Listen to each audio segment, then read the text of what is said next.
Hey guys, welcome back. I thought I'd just touch base very quickly and tell you that I have brewed up another beer, and thought I'd share the recipe, and also, as you can see, I've got the hydro sample here. So yeah, it's a New Zealand Pilsner, and I've based it loosely on what's probably considered the OG of the New Zealand Pilsner style, and that is the Emerson's Pilsner, brewed in Dunedin here in New Zealand. First released, I believe, in 2000, so 23 years ago, and it's sort of renowned for using lots of Riwaka hops all the way through. So I've stuck with the Riwaka. Didn't find a recipe per se for the Emerson's Pilsner, so I've sort of created my own.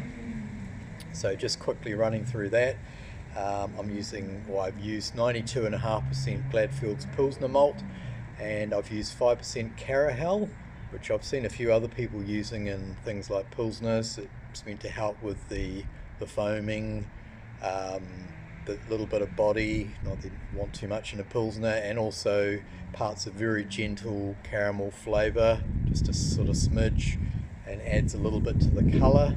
It's meant to have a sort of a slight copper colour. It's not really that coppery, but hopefully get an idea of the colour.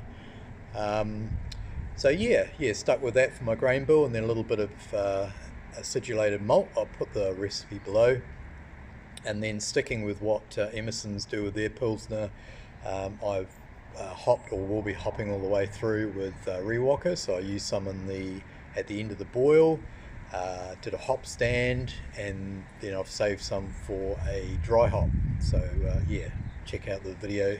The recipe for all the details on that. And then the other big thing is I've decided to use Novalager yeast. It's my first time using it.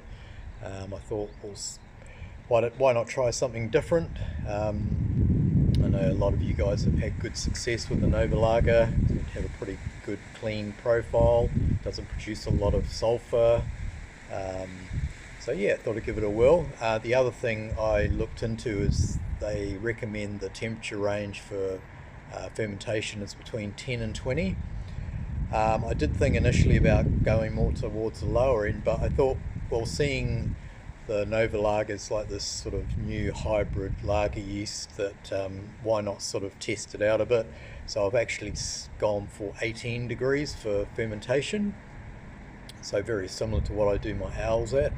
And I thought it was just a good opportunity to just see how the Novalager performs at that temperature, rather than trying it at a lower temperature, which is what I'd normally do with the lager yeast. So yeah, we'll see how that goes. So I think that's pretty much it. I suppose we better have a bit of a taste. So yeah, it came out a little bit lower than I was hoping for, so 1042, so probably get in between 4 and 4.5%.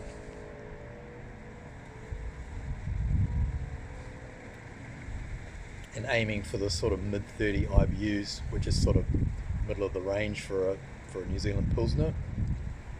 Tastes good, which is a good sign. Nice bit of bitterness.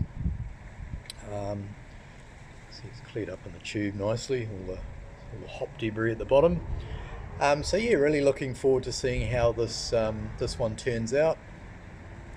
I'll keep you posted. I'll do a tasting video once the beer's been kegged and it's ready to go.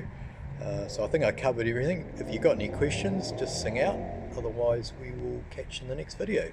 Thanks for watching, guys. Over and out.